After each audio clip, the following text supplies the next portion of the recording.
All right, hi. We should probably get started now. It's 2:15, so time for our next workshop on fiction and nonfiction with Joe. Before we get started, I do just want to make sure everybody received the link for their one-on-one sessions. Did you all receive those? Okay, so I'm gonna take that as a yes. And so I sent the schedule with everybody's time in it. At your time, just go ahead and click on the link and then I'll let you in, and yeah, you can have your one-on-one sessions. And we really have to keep those to 30 minutes just because we have a very limited amount of time and it's one writer after the next. So we have to stay within that 30 minutes.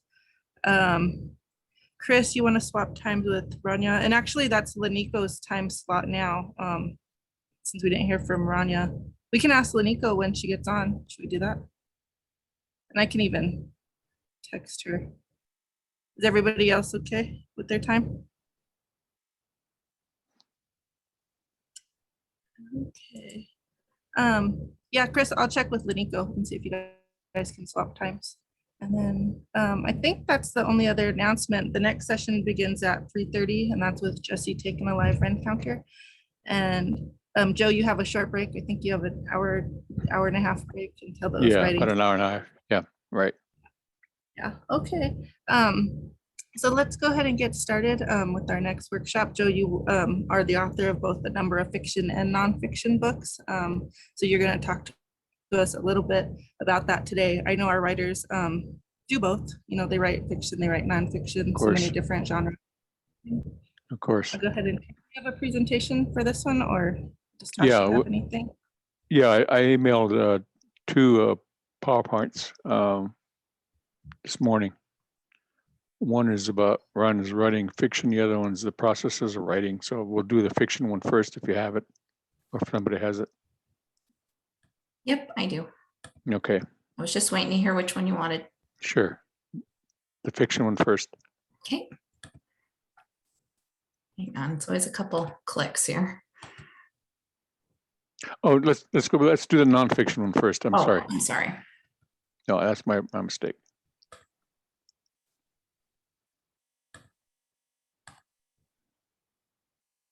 Okay. Actually, is that the first page? Oh, it is. Okay. Yeah, I think it is. Okay. I think it is. All right. All right. Okay. Well, good afternoon again. As Sarah said, I've written both fiction and nonfiction, and I think my preference is fiction. And I've always wanted to do novels and more to the point, historical novels. And I've done, I think, 3 of those, and I've done, I have 3 unpublished contemporary novels. So fiction is my favorite. It's my preference. But somehow I get the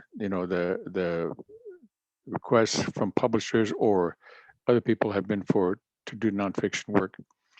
So it's I've had to learn both. We all look at writing differently. I've had jobs where I've had to write reports and narrative reports and all that kind of stuff, and it was a chore then.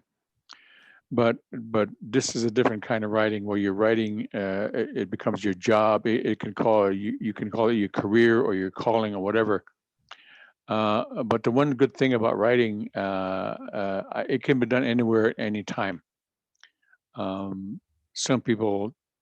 Most people feel that way, and I'm glad it's that way. A friend of mine a long time ago said, as long as there was a post office and paper and whiteout were available, he could live anywhere. And that's basically the truth. I don't know if you all know what whiteout is, but for those of us who are older, it's a little liquid that comes in a little tiny bottle, and you can white out your mistakes. I wish life were that easy. No, not yet. Go back to the other one.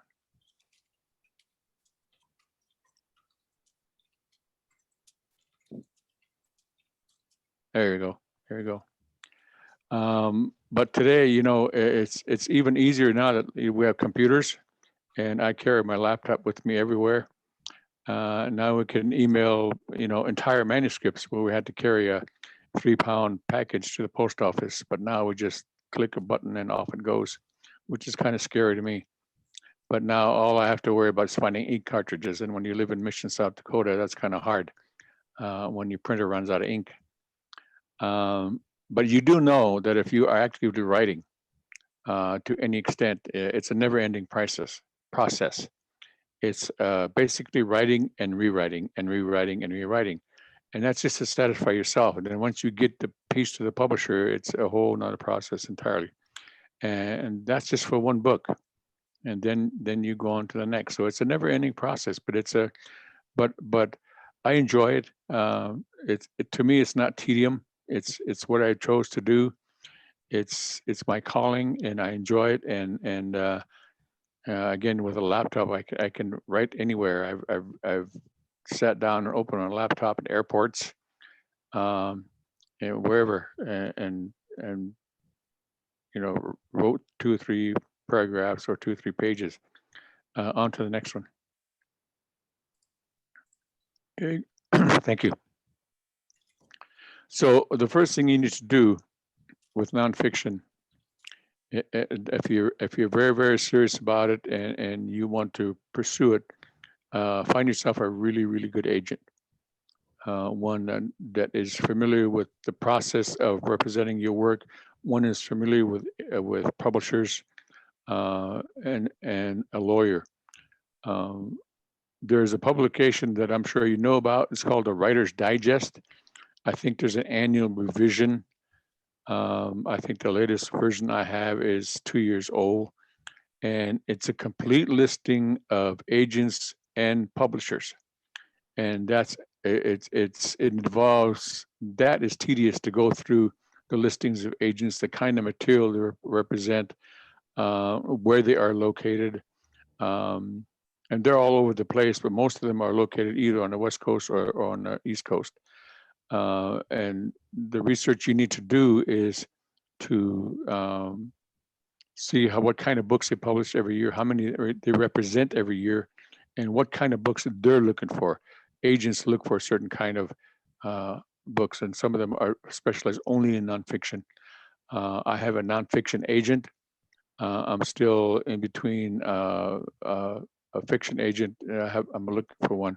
As for finding a lawyer, you can't find that in a Writer's Digest. It's ask around and find somebody who's familiar with contracts, because when you submit a publisher, submit a proposal and the publisher accepts it, then they're going to come back at you with a contract, and you need to know to read the contract, and it's helpful to have a lawyer help you with that. Again, publishers themselves as agents, they're in the Writer's Digest, and publishers, it'll help you to know, so you can work with your agent as to who you might want to, the kind of the kind of publisher, or who specifically you want to submit your book to. There's university publishers, there's the bigger house publishers, there's the regional publishers. There are all kinds of publishers, and their book list is long. Some publish only a few books a year, some 20, 30, 40 titles a year. But you can find all that out in Writer's Digest. And it's tedious research, but you need to do it. And especially if you're serious about the business end, because we're talking about the business end of writing. And again, earlier I said today, I wish I would have known more about that aspect of it when I first started. And the other thing is, you need to, if you haven't already, learn how to improve your ability to put together a real good nonfiction proposal. And we're going to talk about that, I think, tomorrow. So we'll just leave it at that there. Next slide, please.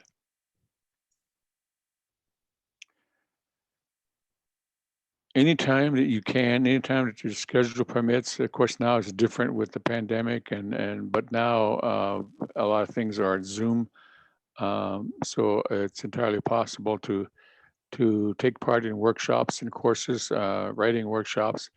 There are all kinds of workshops out there about how to write fiction, and developing fiction and so forth, and nonfiction as well.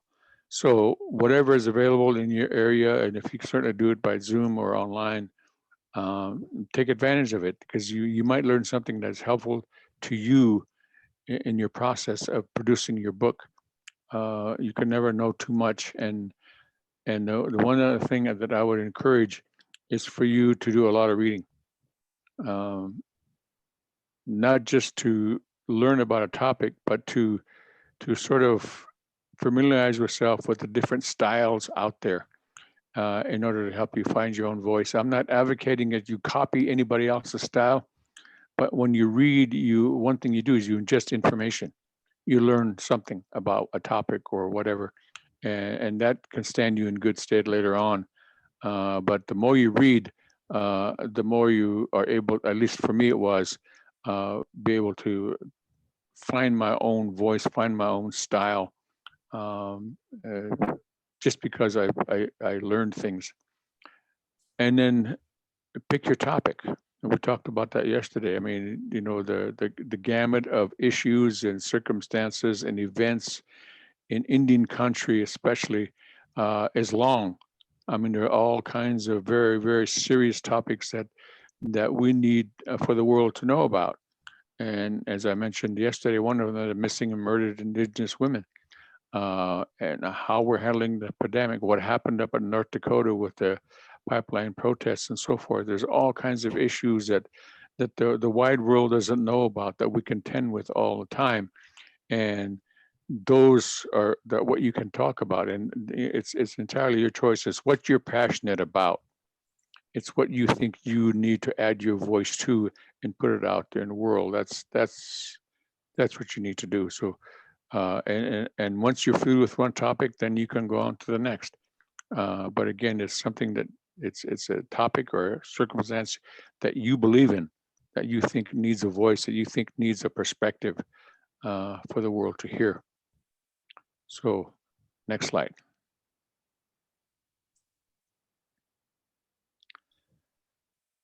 You have to have an idea about what you want about. You have to pick a topic, or concept, what you want to write about. And once you do that, then you write the proposal. And as I said, we'll talk more in length about the proposal tomorrow. But once you do that, you work with your agent, and some agents are easier to work with than others, but most are willing to have your input insofar as the book proposal, and some would rather you do the proposal. But then you turn it over to your agent, and then comes the part that is both easy and hard at the same time. You wait. Now that email and the internet has come into play, acquisition editors are getting, the number of submissions they get every day is just staggering.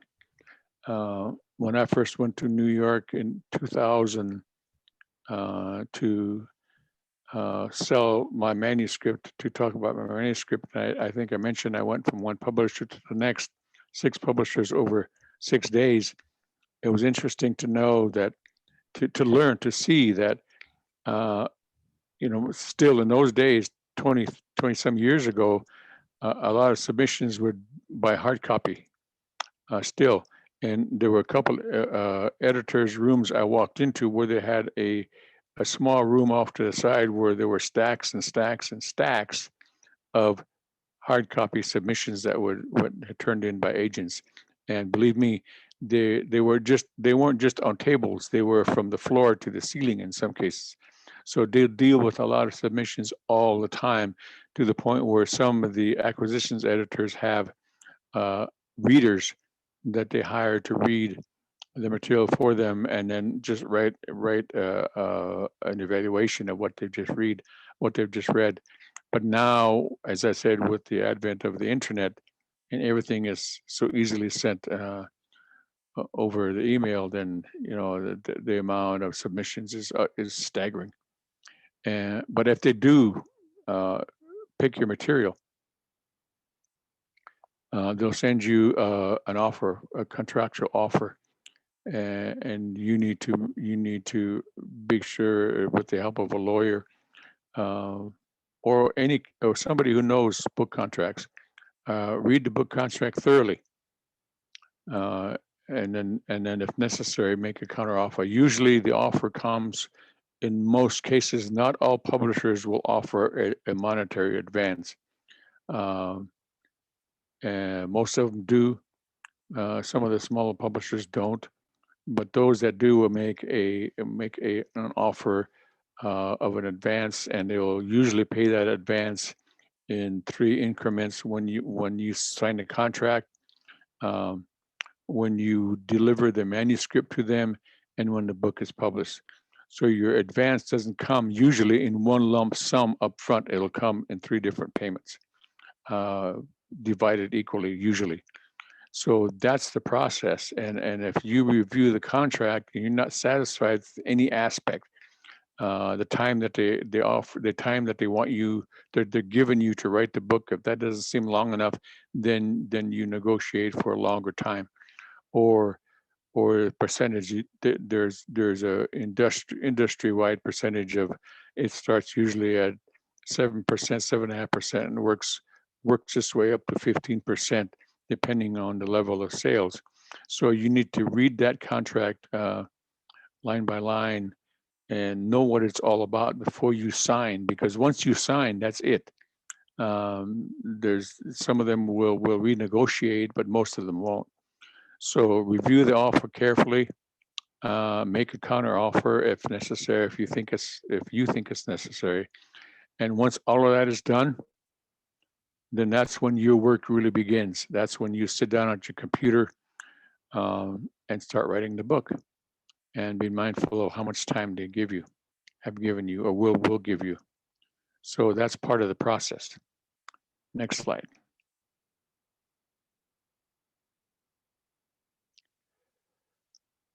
Research. No matter how much you think you know about any given topic, you'll never know it all. And if you are going to have the audacity to write a book about a certain topic, then you need to know all you can about it. And my advice to you is to do your research in the library, not the internet. Too many people rely on Wikipedia or something else on the internet to do their research. Do it in a library. Hopefully you're someplace where there's a good library available, or there's a library system. Some libraries do put reference material online, but you need to check that out, and especially the bigger libraries, they do that. More and more of them are doing that. And compile a list of books on your topic. As many books as you can afford to buy, as many books as you can read.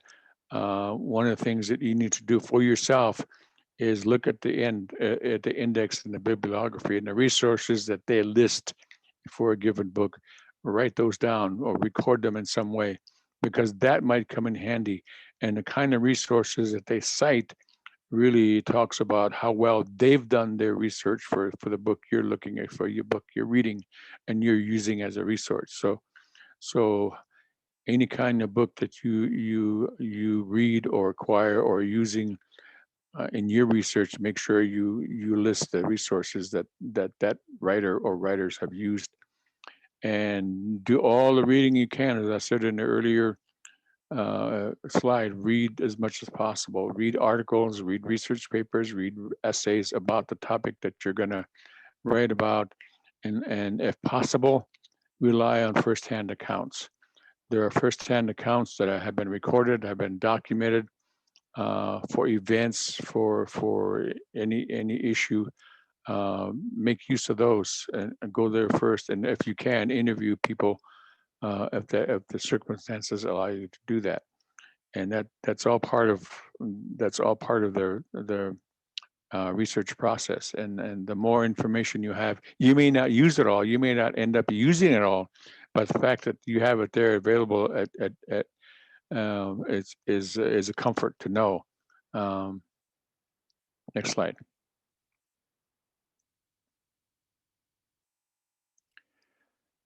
Some people like to do this, some people don't, but I think it's absolutely necessary. Do a subtopical outline to set the structure of your manuscript. Now, keep in mind, we're talking about a nonfiction manuscript. You've already selected a topic, whatever that might be. Do an outline about this, the support material, the subtopics that are part of that are part of your larger topic, and make an outline. Because you need to follow a script, so to speak. You need a structure to follow as you write. Some people can sit down and just write off the top of their head, but I personally, I need an outline like this to follow, so that I can refer to research material when I need to, or know when I need to refer to research material. So do a subtopical outline. It doesn't have to be long and involved, just something that will help you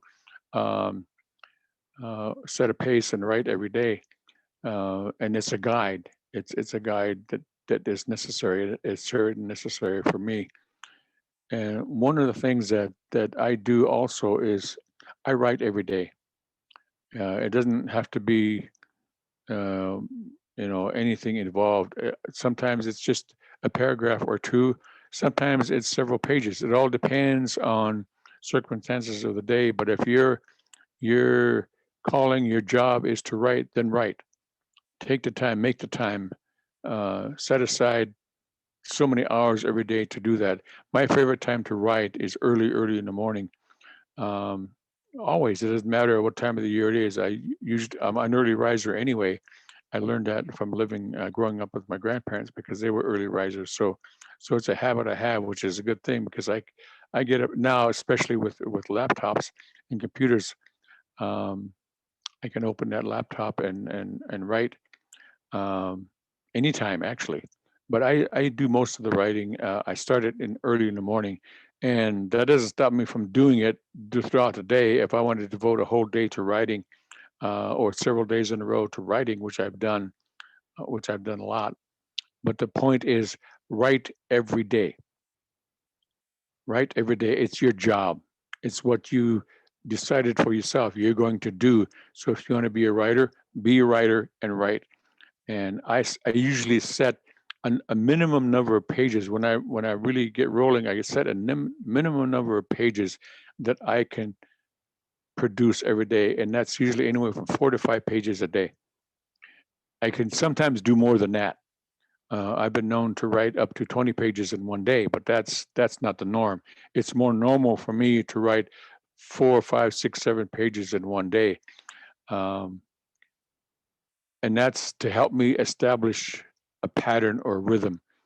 And since when you sign a contract, you'll have 18 months or 2 years to write a book, then you need to plan out your time. I mean, you can't devote every day to writing, but you need to devote the days that you can. So if you take a month and there's 30 days in a month and you don't write on weekends, for example, that leaves about 20 days for you to write. So you take 20 days into the number of pages that you expect the book to be, and then you arrive at a minimum number of pages that you should write every day to meet your deadline obligation. So that's one way to approach it.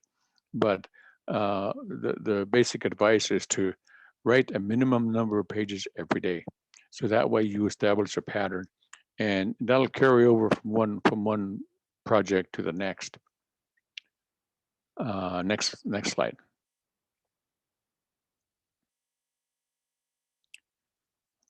So, that's when you're done.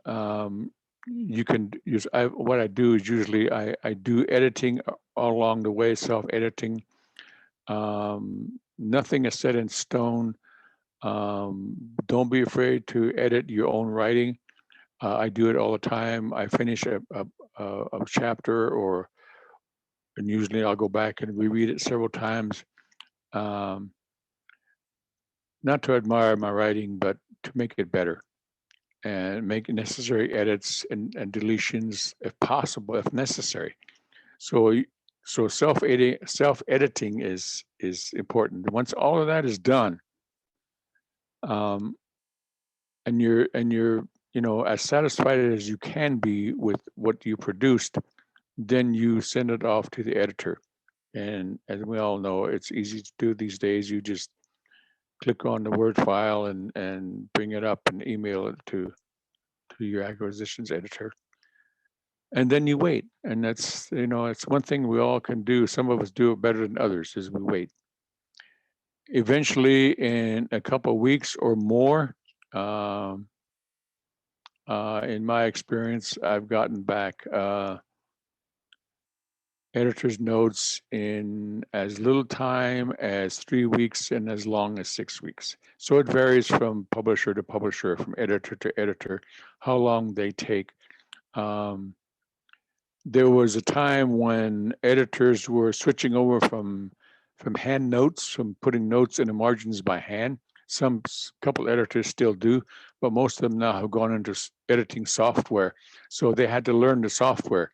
So there was a lag in time then, but now most of them are using editing software, and again, but still takes some different amounts of time. It depends on the length of your book as well.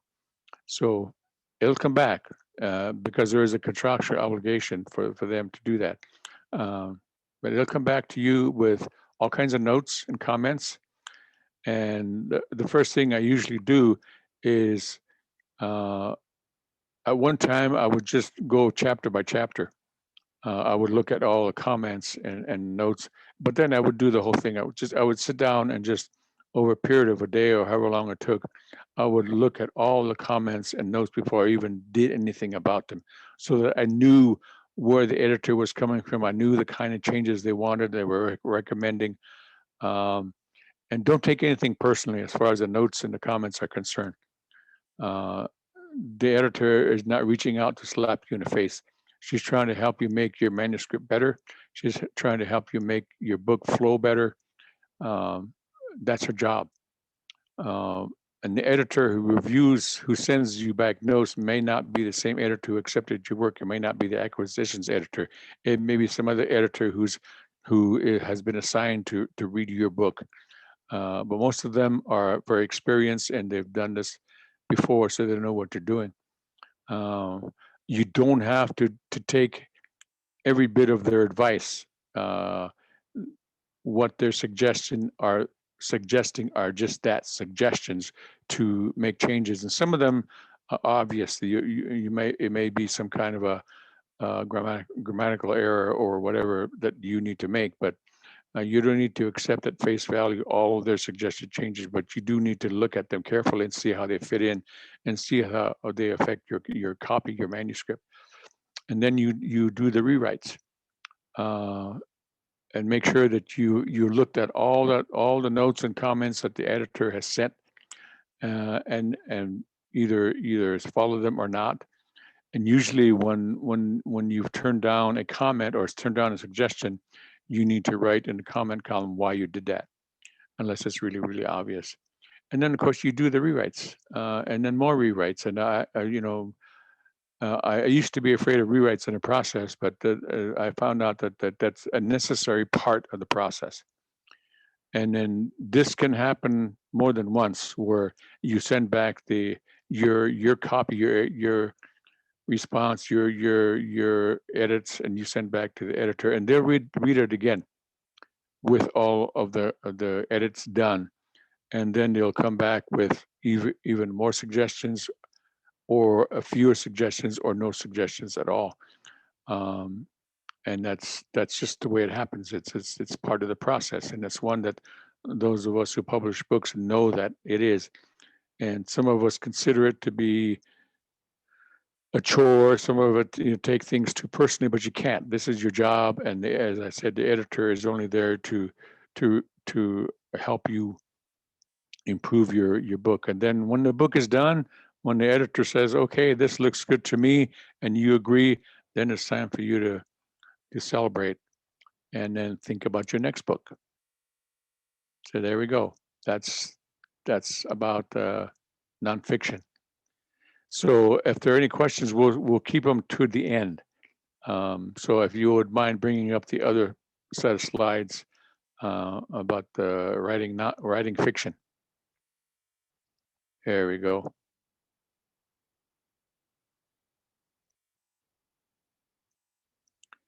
Thanks.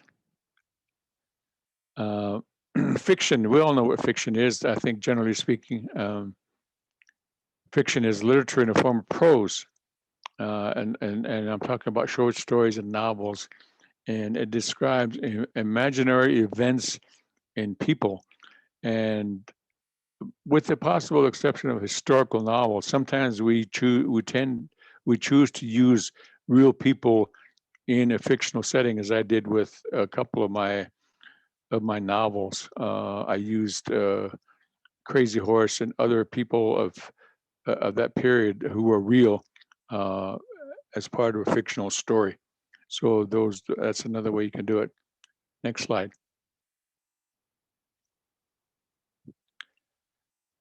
So it's very simple. Fiction is a story that's created in your imagination. It's I mean, there's you can imagine anything. It's and most of it is all in your mind. That can be good and that can be bad depending on who you are. But fiction is broken down into subsets or genres in the next slide.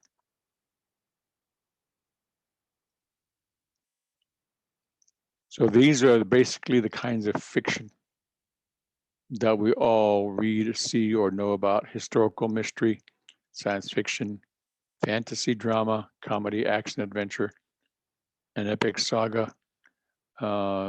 Somebody gifted me a book several years ago, a white writer who wrote about something about the Lakota. It was 800 pages long, and that was in the classification of the epic saga.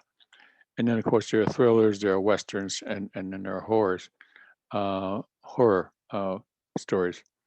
I've done historical fiction, which can be classified as western. One of the contemporary novels that I've written now is a mystery, is a murder mystery. So it's whatever you want to write about in a genre that you choose. It can be very serious. It could be dramatic. It can be whatever you decide it to be. It's born in your imagination. It's gonna develop and grow in your imagination. So it can be anything you want it to be. Next slide. I have a friend who lives in Nebraska. His name is Roger Welch. And those of you who are old enough, maybe you've seen him on CBS Sunday morning program years and years ago, more than 20 years ago, called Postcards from Nebraska. He used to be on that every now and then on Sunday mornings. And he's written a lot of books. He's written over 40 books. And I haven't seen him for a year or so. I haven't seen him since before the pandemic, but he's a really good guy. He's a folklorist. He's a really supporter of Indian causes, and he's written a couple of books about Indian issues and so forth. And he made a statement in a presentation that I really agree with. He said, with fiction, you can tell the truth. With nonfiction, you're essentially reporting. You're doing your research. You're finding out about as much information as you can, but sometimes you can't find it all, especially if it has anything to do with historical content. But if you're writing a novel, if you're writing fiction, then you can still tell the truth of fiction by telling it in a plausible way, and I think that's what he meant. That's why fiction is my favorite way to write. I'd rather write fiction than any other form. Next slide. I think I mentioned yesterday, or maybe sometime earlier today, that I found a book I came across it in the library. It's called Iron Mistress. It was written way back in 1951, but I found it when I was in high school. And it's about the life of Jim Bowie. And those of you who are history buffs will know that Jim Bowie died at the Battle of the Alamo in 1836 or so. whenever the Battle of the Alamo took place. And this is a novel about his life. This is a real person, and this is a novelized version of his life. And his other claim to fame is that he had a knife made out of a meteorite that he saw fall. He took her to a blacksmith, and they made this really, really, really huge knife for him. So that was his trademark, his Bowie knife. And there are still copies of it being made today, and they're distributed to him. But I enjoyed the book a lot. It was very detail oriented. It told about his life. He married a Mexican girl. He went into Mexico and courted her in the old way. He followed all the protocol that Mexican culture warranted in the courting process. That he married her, and unfortunately, she became ill and died. So it was a tragic story, but it humanized a person for me in detail, and I enjoyed it a lot. And I still somewhere in my storage, I have a copy of that book that I've carried with me all those years. Um, but it also sort of opened some other issues for me. Um, as naive as I was in those days, when I put down that book, then I started to look for books like that about Native people, about Native stories, and there just weren't any. Um, so that's really one of the experiences that you know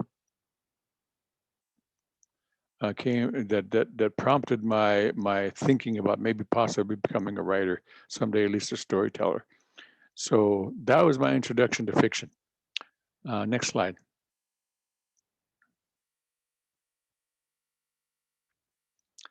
So I'm not going to tell you how to write. I'm assuming that since you're listening to me, then you've already done some writing, probably a little or a lot. It doesn't matter how much. This is a session on how to develop a work of fiction. And right from the onset, one of the most important ingredients with fiction is plausibility. It has to seem real to the reader. That's important. Unless you're writing some whimsical fantasy that where no holds are barred. I'm talking about, making fashioning a story that's plausible, so that your reader will accept it as such. Next slide.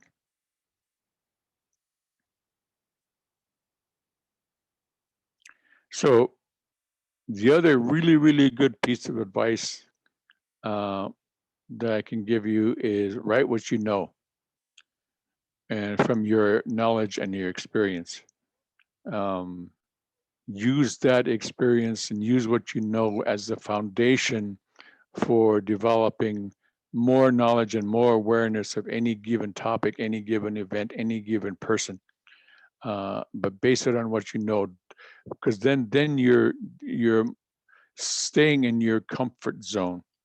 You're staying in an area where you know what you're, for the most part, you know what you're talking about, and that's, you're safe as long as you do that. If you're going outside and you're going to write a fictional, if you're going to write a novel about something that you've never experienced, that you know nothing about, then you're walking on shaky ground. And the antidote to that is to go back and rely on what you know and what your experience has been. I didn't, I wanted to write for a long, long time. That inclination was there when I was in school, when I started jobs, when I had one job after another. That inclination to write was still there. But part of me really felt I really hadn't experienced enough to know anything.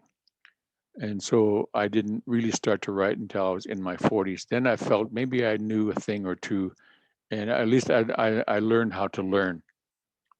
So then I began to really write. And again, even as it is with nonfiction, you need to do your research for details. It doesn't matter what you're writing about. because it's the little things that will make your story plausible. If you're talking about, for example, somebody carrying a certain kind of weapon, don't just say a gun or don't just say a rifle. It would be very helpful for you to explain what kind of a rifle it is. An M4 if it's a military rifle, or a 270 if it's a hunting rifle. I mean, that's how minute I think it should be. So, and that involves research.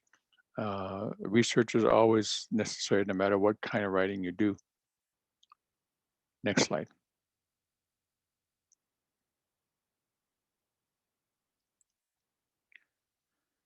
So here's what you need to do. You need to know your story, and you know your story through your characters, through the settings, wherever your story is taking place. Sometimes it ranges over more than one setting, and the time frame, contemporary, right now, or the 1800s, or the early 1900s, or 1950, or whatever. And then the narrative.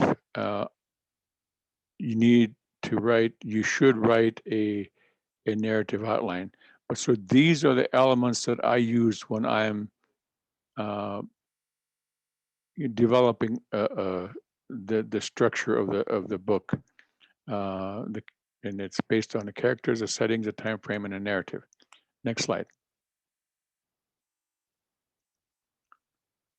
So for each character, I mean, it's going to sound like a lot of trouble and a lot of work, and it is. To me, it's not trouble. It's part of the process. For each character, the major character in your book, even some of the minor characters, do a character sketch about everything about that character. You may not use all that information in the story that you're going to tell, but you know what your character is. That's important for you, is to know what the character is everything from appearance, age, habits, skills, that character's experience, their strength, their weaknesses, their ancestry, and all those details that you think are important to the story that are part of that character's makeup. Because you're creating someone, you're creating a person. And especially with the major characters and a protagonist or protagonists, you need to know that person. You need to flesh them out, as it were, no pun intended, as much as possible, so that you don't have to, and then read your character sketch so that you're familiar with this character, so that you don't have to recreate him every time you mention him in the story. And then one other thing that I do is I also detail the relationship every character has with every other character in the book, whether it's a casual relationship or whether they never meet in the course of the story. I write all of that down. Now, again, that seems like a lot of trouble to some people, but it's necessary. It's the way I do it. Next slide.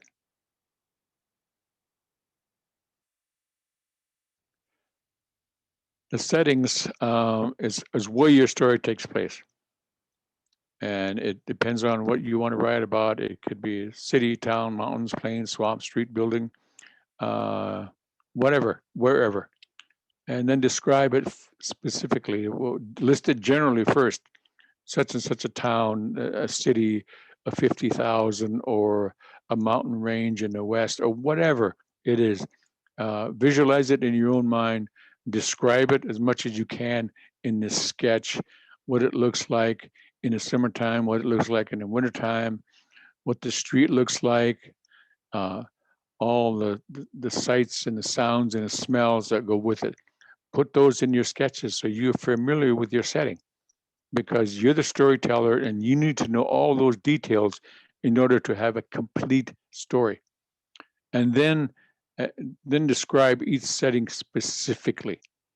If it's a 50-year-old Victorian house that needs as badly in need of paint or whatever, then you describe that in your sketches. It doesn't matter what it is. If you're going to use it in a story and it figures prominently in your story, then sketch it out. Whatever it is, a country highway full of potholes, for example, if that's what it is. so it forms it, you put it in your mind. It's there in a file in your mind, so that it's not as strange to you when you come to use it. Next slide. And within what time frame will your story occur? I've read stories, I've read novels where the story, where the action occurs within hours or within days, and it can be anything. It can be weeks, months, years, and so forth. It all depends on your story and how you've structured it and what time frame you want to cover. But that's what you need to know, and necessary. You can rely on that time frame to know what happens when, and that's another issue that you need to keep track of. And when is past, present, or future. I'm not so much into futuristic things. I've written a couple of historical novels, and I've mentioned I've written a couple of contemporary novels. So most of the time frames that I concern myself with are either the past or the present. But I write out a time frame of when things occur, and that helps me in developing helping with the story flow. Next frame, and yeah, next slide. Usually, I learned the hard way that it's necessary to do a narrative of your story. Maybe not so much if you're writing a short story, but certainly if you're writing a novel, and you need to have a guide or path, and the narrative outline is that, and write it in the way you want your story to progress. And this is essentially, as it says on the screen, how your story will flow. And how much detail you put in the narrative outline is your choice. Keep in mind that you have the character and the setting sketches to rely on, and those as a frame of reference. And what the narrative outline is your master reference. It's how your story is going to flow. It's when something is going to happen, and where, and so forth. It's your Bible. It's your Bible for your novel. And you may not. I've written several outlines, and I've not followed every one of them to the letter, but they've been a very valuable guide in how the story progresses. Because I've added things later on that have come up because stories are like that. Sometimes you write something and then you realize, oh well, I need something else here, so I'm going to just add it in, and there's nothing wrong with that. But it is nonetheless the structure of the story and your guide. And without that, you'll be wandering all over the place. Your characters will not know what to say. Your dialogue is going to be, not as good as it can be. So a narrative is essential, and this is all part of writing fiction. Next slide.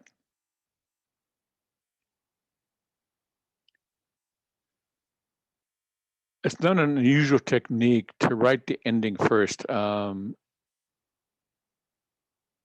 think most when I sit down with the novels that I've done, and the ones I've done 6 of them. I know how I want the story to end. So usually I write the ending first. And when I get to it finally, it may not be the same ending I want, but at least it'll be there. It'll be a destination where I'm fashioning the rest of the story to meet that ending, so to speak. And the ending is the final destination of your book, the ending of the journey of your story. And as I said, when you get there, it might be different than you imagined or wrote it, but it could still be your guide. It could be something that you work to. So I've done it, and it works for me. It may not work for you, but it's a technique that some people write. Some writing instructors discourage it. I think it's okay. It's something to work toward, a logical conclusion, as it were. It works for me. It may work for you, it may not, but it's all, you don't know until you try. Next. And for heaven's sakes, keep a record, keep a file of everything, whether it's paper or electronic. All of your character sketches, your setting sketches, your narrative outline. Don't lose them. I'm still an old-fashioned guy in the age of computer. I mean, computers and I don't get along very well. I don't know what it is, but I will print out all the character sketches and put them in a separate paper file that I can refer to. I'm a tactile person. I want to read. I want to read something that's real, not something that's on the screen. And to me, something on paper is real. And so that's what I do. But however you keep that information, however you record that, it's necessary for you to record, to keep going back to it. And believe me, you rely on it through the course of your writing the story. And then when you're done, they're part of your experience, your paper. You may throw them away. You may just keep them someday. Someday when you're famous and they're putting up a library in your name, then you can give them all those notes that you used in all their novels that you wrote. Anyway, it's the foundations of your story, and it's what I do. Next file. So these to me are the essentials to a good novel. The flow of the story, the movement. The movement is important, and words that describe movement are critical. In thought, word, and deed, there has to be action that moves you toward a conclusion, moves you toward the next possibility. That's how stories flow, and your tools are the kind of words that you use to describe something. And then the character development. I mean, you can't say enough about whether a story is. It matters not to me whether a story is character driven or action driven. It has to be driven. It has to move along. And character development is important because that character, anything about those characters, add to the story. They're part of the story necessarily, and it's just the way it is. So character descriptions are very, very important, and everything about them, how they think, their moods, what they look like in any given situation, all that is important. And the mood of your story. I mean, it can range. It can be all kinds of moods, different stories throughout, but you need to establish that. And the two words at the bottom, plausibility and authenticity, are very, very critical. It has to seem real. It has to know, and your characters and your events and the flow of your story has to be reasonable enough to persuade your readers. And everything must be genuine. Your characters must be genuine. Their words, the way they speak, must be genuine. Everything about your story has to seem real. So plausibility and authenticity are very, very important aspects of your story. Next. So I thought I'd show those of you who, some of you might be familiar with scripts. I'm talking about a movie script. They have a mechanism, and it's repeated over and over and over in a movie script. And there are 3 parts to every scene. And a movie is made up of a whole series of scenes, some of them over 100, 200 scenes. And every time the image changes, most of the time the image changes on the screen as you're watching a movie, that's a different scene. And it's written the way that you're seeing it. And this is how it's written. There are 3 parts to it. The first part is called a slug line. Funny name, slug line. And the second part is action. And the third part is dialogue. Sometimes there is no dialogue. And sometimes there is no action. It's just 2 characters together. But these are the 3 components of every scene, most every scene. And they're used over and over and over again. And and having written several screenplays, it helps me in developing and writing a novel, because it helps me visualize what's going on with my characters. So next slide. So here is a sample of a scene. The first line in caps is the slug line. It sets the tone, it sets the time, it sets the location. It's exterior means it's outside. Interior means it could be inside something, inside a building, inside a cave, inside a submarine. But here in case exterior means outside. It's an autumn day on a grassy hilltop. So right away, that image should form in your mind as to the setting. That slug line gives you that. And then the action. There's a man and a woman. The woman and the man stand looking down the slope. The woman points, obviously distraught. So when you're writing the action scene, you have to pick your words carefully. I mean, a woman and man is obvious. If this was a real script, then I would use the name of the characters, the woman and the man. They're looking down the slope, and the woman points at something, and she's obviously, her mood is one of distraction and she's distraught. She's worried about something, and so the dialogue then accentuates what the action is about. And this is, they're standing there on a hilltop looking down, and this very brief dialogue tells you a lot. This is a whole story in itself. These few words on the screen that you're looking at is a complete story. It's one scene. It adds to the totality of the story, but it in itself is a story. So Agnes, a bit breathless, there in the bushes, it went into the bushes just now. And John says, what did? What did you see? And Agnes says, the bear, John, the bear. What are we going to do? And John says, I don't know. I didn't see it. So every time a scene like this is done, you're telling a mini story. And I like to use this mechanism when I'm writing a novel, because it helps me to visualize what's happening with my characters at any point in the story. Next slide. So what is your job as the writer? It's very simple and it's very complicated all at once. Your job to write when you're writing a novel or when you're writing a short story is to create a visual image.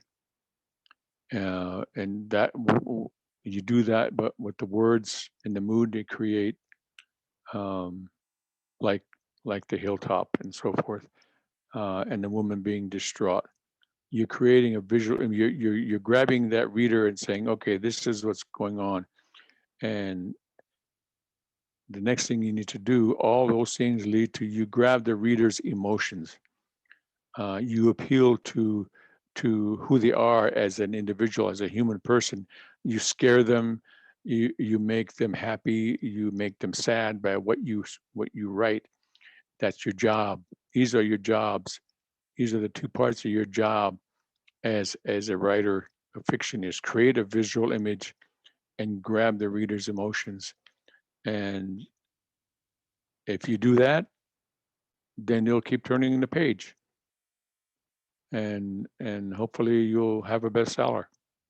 So that's my insight into writing fiction. And we have a few minutes left, so we can entertain some questions if you'd like.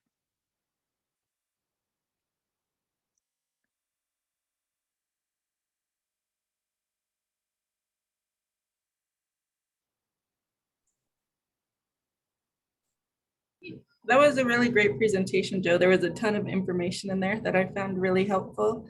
Are your PowerPoints going to be available online so that we can refer back to these too? Yeah, you can put them online. Just go ahead and put them online. Okay, yeah.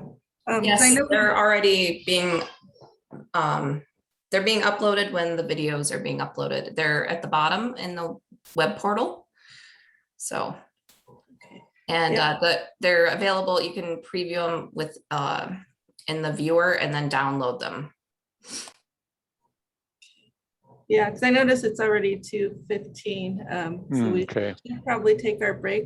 But I think we can return to a lot of this tomorrow when we have the manuscript review workshop. It seems like there'll be a lot of overlap, especially between, I think, all of them. So maybe if you guys can hold on to your questions until tomorrow, and then we'll come back to those during the manuscript review workshop. Of course, sounds good. Okay, and then right now we have a 15-minute break, and then we'll get back on with Jesse taking a live encounter to discuss children's literature. And they'll need a different link, right, Tashi? Another. Right, just go into the portal and click the link for Jesse's workshop. Does anyone want the Zoom invite by email?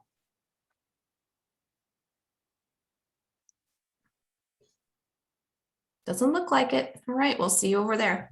Thank you so much, Joe. Yep. Thanks. See you later.